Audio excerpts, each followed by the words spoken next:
So, how did Sultana feel about the disqualification of Faith? How did she really feel?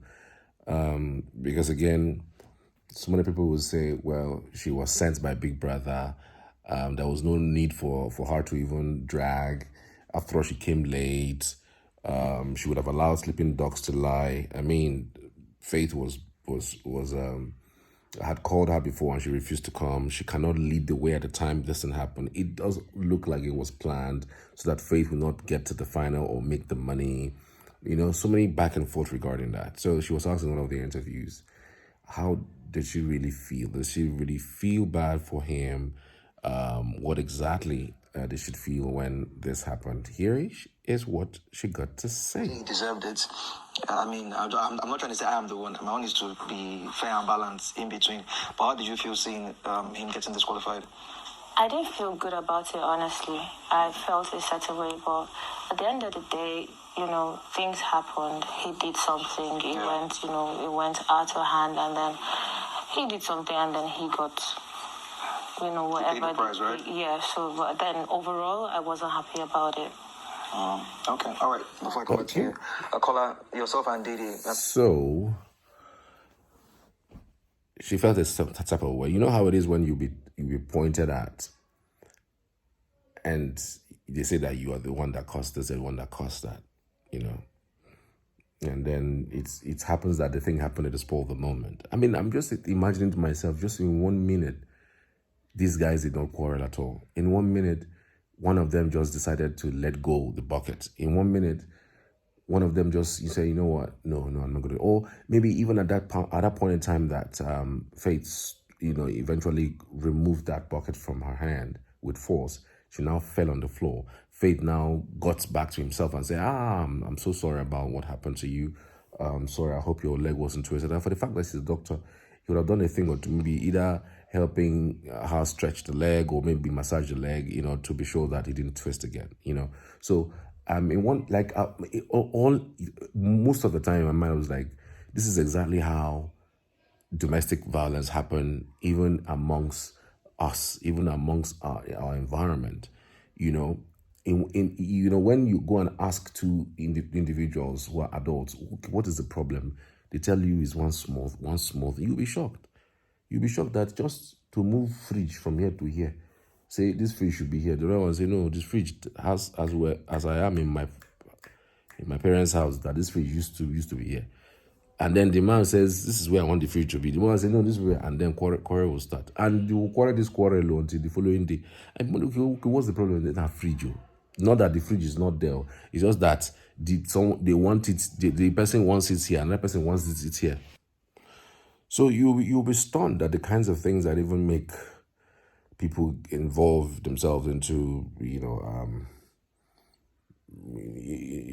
marital dispositions that leads to, domestic violence. Before you know it, shouting, oh, are you insulting me? I said you should put it there. If you won't you obey me, but the next thing, beating don't start. You'll be shocked at the littlest of things. I mean, if you want to even chronicle that particular story, Faith got, they had a task to do. Faith is the guy who always wants to be ahead of everybody. He likes doing his own task personally because he basically has the ideas. He's charismatic. He's got everything in check. And so this particular time, they say, okay, you guys have to do this thing in group. The deadline is for Friday. I understand that the particular incident happened on a Thursday. And so he says he went to call Sultana. Sultana says she wasn't ready.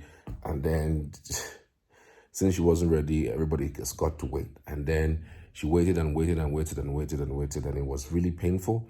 And everybody was ready to do the stuff and she wasn't ready. And then she comes whenever she wanted. And as soon as she comes, she wants to now take the lead because this is her jurisdiction, she claims. And then Faith is there saying, "No, why did you come late?" And I thought to myself that at that time, Faith wasn't the head of house, even though he has enjoyed particular days or weeks of head of house. But This particular time, Faith wasn't the head of house. So whatever issue would have been reported to the head of house, or whatever issue would have been reported to the big brother directly, that this is the behavior of this person and I don't like it. But then you asked, the back and forth happened. Oh, why did you come late? Oh, what? Don't talk to me about coming late. Oh, before you know it, the thing they've turned into chaotic issues. And then we saw the dragging of the bucket. At that time, the bucket became the symbol of leadership. Whoever has the bucket is the leader of the group, and which is crazy. Frankly, deep down inside of me, I didn't like that Faith, he was disqualified. I wanted him to get to that final. There was no way Faith would have gotten to that final and still won. He would have probably come second, maybe around 20% of the vote. But of course, you will see the margin now. It's not as much as he misses.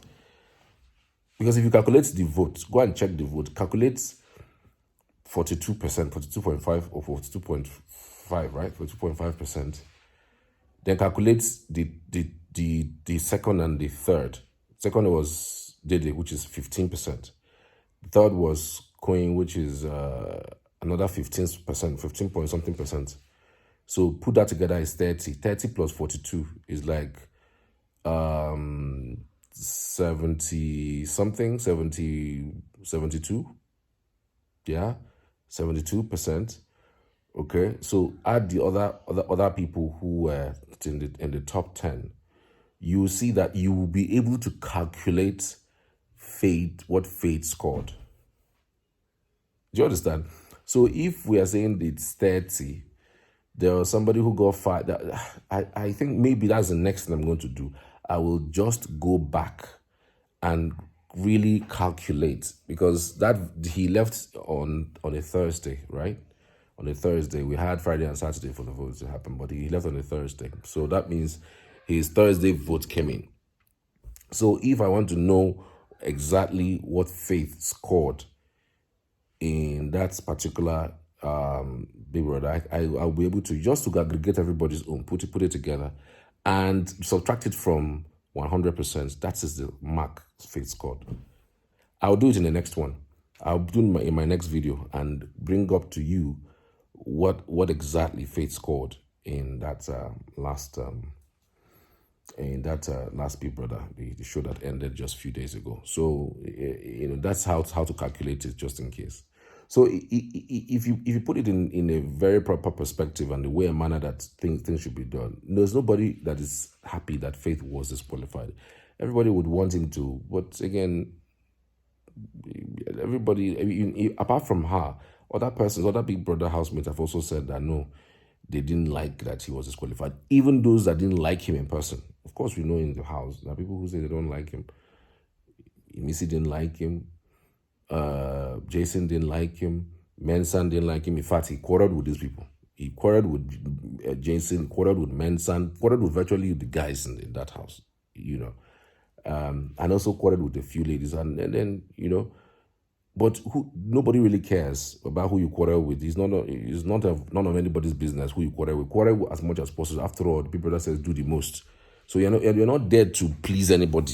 It's not your father's house where you say, okay, you are there to please me, or if you don't please me, I'll hate you. If you don't hate me, I'll that kind of thing. There's nobody that is there to please anybody. The quarreling was part of the whole game anyway. Take you off balance, get you going, and all of that. So if somebody does something to trigger you, you have to check yourself. If everybody acts on their trigger, they will not have a brother now. Say, for instance, now, as CB say, somebody offend Zita carry plate, pour for somebody face. Another person, once they offend them, they go carry knife, stab somebody now. Isn't it? So imagine everybody, some people, you enter Big Brother house with your real self out. And then you're coming out, with blood, owing to the fact that you offended somebody and somebody stabbed you. So sometimes the Big Brother house is also a place where you can show restraint. Where you can show restraint, like you are cultured to show restraint. you know that if anything happens that is violence, you're leaving. So you are every now and then checking yourself and making sure that even to the highest of provocations, you are able to restrain yourself from hitting somebody or from turning violent. So that's why I said Bbnaija is one of the major reality show that teaches real life lessons beyond just what we see of kissing and relationship back and forth. There are other things that you could learn a lot from, Bbnaija. So that's it for this time. We're back shortly next with something that Erica said that I find quite interesting. It will shock you.